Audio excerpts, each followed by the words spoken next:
daawade haddii ay tahay markii kugu horreysay aad soo booqato janaalkayga fadlan subscribe iyo like ha ilaawin gambaleelkana furo si aad u noqoto daawadaha ugu horreeya. bismillahi raxmaan raxiim alxamdulilaahi rabbilcaalamiin wasalaatu wasalaamu calaa rasuulillahi sala allahu aleyhi wasalam. Mar kale casharadii taxnaan oo ahaa ee luqadda ingiriishka. Muuqaalka waxaan kaga hadlaynaa naxwaha gaar ahaan teenisyada. Teenisyada gebi ahaan waxaa loo qaybiyaa 12 teenis. Waxaa loo kala qaadaa 3 qaybood. Qayb waa past oo 4 teenis ah, iyo qayb present oo 4 teenis ah, iyo qayb future oo 4 teenis ah. Muuqaalkan waxa uu ku saabsan yahay past tenses. Teenisyada ka hadlayo dhacdooyinka ama waxyaabaha la soo dhaafay. Tennis ugu horeeya waxaa la simple past. Simple past marka la qeexayo waxaa lagu qeexaa use isticmaal lagu dhahay simple past. Tenniska simple pastiga to express ya u muujisid the idea aragtida taasoo an action ka hadlayso falkaasoo started bilowday and finished dhamaaday in the past xilli lasoo dhaafay. Dhacdo soo bilowday waqti hore lasoo dhaafay, soo dhamaatay waqtiga lasoo dhaafay. Qaacidada loo isticmaalayo waxaa waaye subject oo ah horgale. Horgalaas wuxuu noqon karaa noun magac ama wuxuu noqon karaa pronouns magacyaalada 7 midkood oo lagu daray verb falkaas oo ah past wax laga soo tagay lagu daray object ficil lagu sameeyay. Qaacidadaas loo isticmaala marka la dhisayo jumladaha simple past. Tenniska simple pastiga jumladiisa. Tusaale I saw waxaan daawaday a movie film yesterday shalay. Jumlada magaceedu waxaa la positive. Jumlada hadii la furfuro waxay noqonaysaa I oo ah subject. Subjectigan waxaa waaye noociisa pronoun waaye lagu daray verb. Verbkan waa past wuxuu ka imaaday see waa present lagu daray movie oo ah ficil lagu sameeyay lagu daray yesterday oo iyadana tilmaamayso falka waqtiyeed. Jumladan hadii loo bedelo negative waxay noqonaysaa I did not see ma fiirsanin a movie film yesterday shalay. Jumladan waxaa la magaceedu waxaa waaye negative diidmo.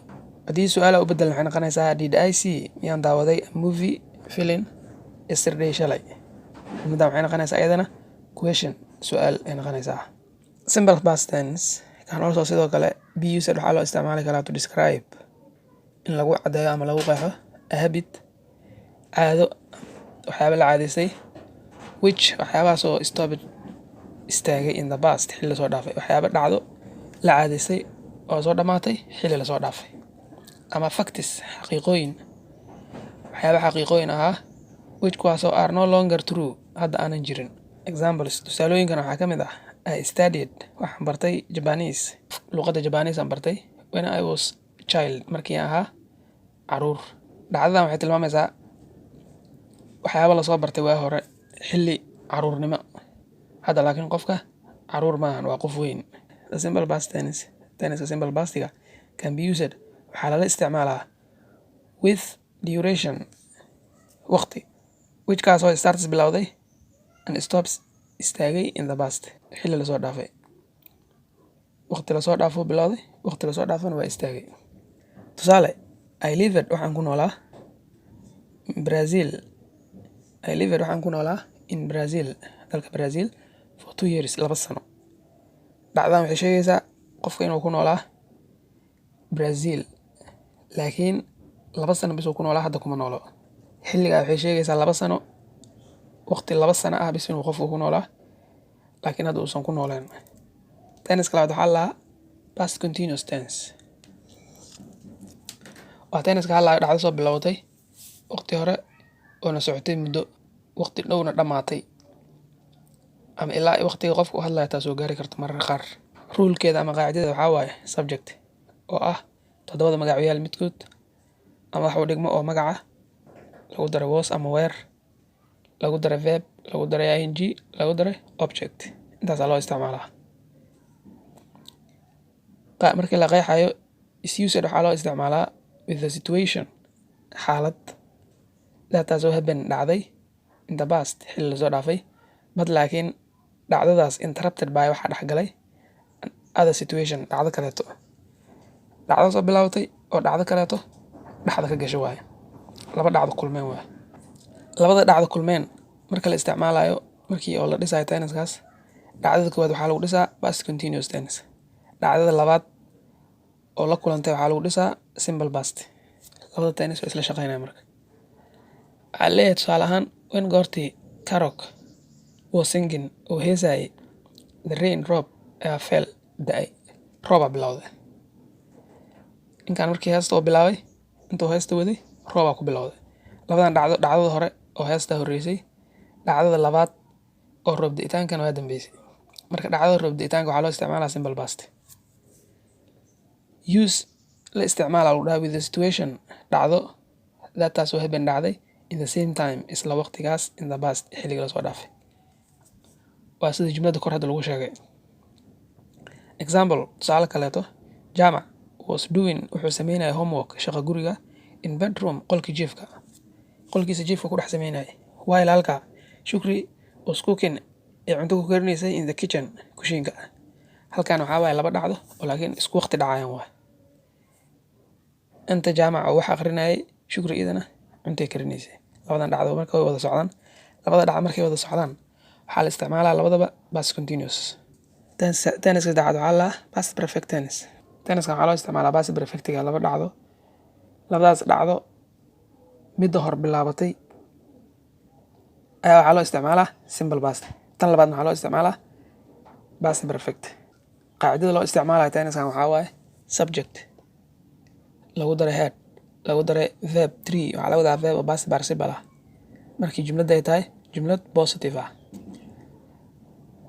jumladda negative waxaa loo isticmaalaa subject lagu daray head not lagu daray verb oo past participle ah verbka wejiga saddexaad jumladda waxay noqonaysaa negative we use waxaan u isticmaalaynaa the past perfect tense fairly si dhexdhexaad ah ama si siman often inta badan in ingiriiska inta badan waa loo isticmaalaa waxaan loo isticmaalaa labadan dhacdo oo wada dhacayaan midda horeyso oo loo isticmaalaa simple past dhacdada labaadna oo noqonayso past perfect marka tenniska marka la qeexayo waxaa lagu qeexaa completed action waa fal dhammaaday falkaasoo before ka horreeyay something else dhacdo kaleeto idan dhici rabtay in the past xilli lasoo dhaafay waa laba dhacdo mid ka mid ah dhammaatay midda labaadna way ku dul bilaabanaya iyadana tan hore dhammaanaysa markaas waxay noqonaysaa simple past tan labaadna waxay noqonaysaa past perfect waxaa kaloo loo isticmaali karaa labo to explain in lagu caddeeyo or give ama in lagu bixiyo a reason sabab for something waxyaabo in the past soo dhaceen xilli lasoo dhaafay inaad ku caddeysid ama sabab aa u bixisid waxyaabo dhacdo lasoo dhaafay xilli hore soo dhammaatay example tusaale ahaan it had snowed baraf ayaa da'ayay in the night xalay dhan habeenkii dhan waxaa da'ayay baraf snow waxaa la baraf soo saa darteed the baskii did not arrive ma uusan iman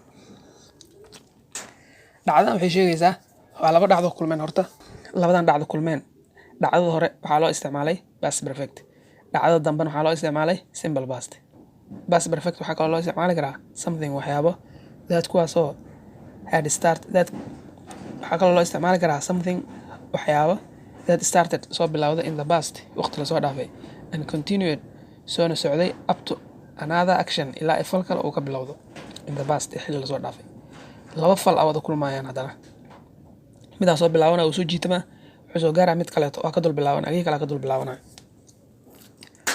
tusaale when he graduated markii asiga uu qalin jibiyey he had been in London asiga wuxuu joogay magaalada London dalka Ingiriiska for 6 years 6 sano labadan dhacdo meeshaan ku kulmeen waxaa waaye dhacdada koowaad oo qalin jibinta ah iyo dhacdada labaad oo ah joogitaanka oo ku sugnaa qofka dalka Ingiriiska past perfect continuous tenniska past perfectigana isna qaacidadiisa waxaa waaye subject lagu daray had been lagu daray verb lagu daray ing lagu daray object markii la qeexayo waxaa leeyahay we normally sida caadiga use waxaan isticmaalnaa past perfect continuous tenniska past perfectiga for something waxyaabo we had done aan sameynay several times dhowr mar up to a point ilaa iyo waqti in the past ee laga soo gaaray xilli lasoo dhaafay and continued waxa uuna socday to do in la sameeyo after that point ilaa waqtigaas kadib macnaa waqtigii uu soo dhaafay tusaale examples tusaale they had been talking ayaga waxay hadlayeen for an hour saacad before you arrive intaad imaanin ka hor jumladan waxaa la positive she had not been studying ayada ma baranaynin very hard si adag uma baranaynin jumladan waxaa la negative how long muddo ilaa intee had you been waiting ay sugaysay for me aniga jumladan waxaa waaye question su'aal halkan ayaa kusoo koobaynaa. Waa mahadsantihiin. Wixii su'aal ah ama wixii adkaado inta aan soo dhaafnay waxaan ugu soo gudbisaan commentiga. Waana ku mahadsantihiin daawashadiina. Billahi tawfiiq. Asalaamu calaykum waraxmatullaahi wabarakaatuh.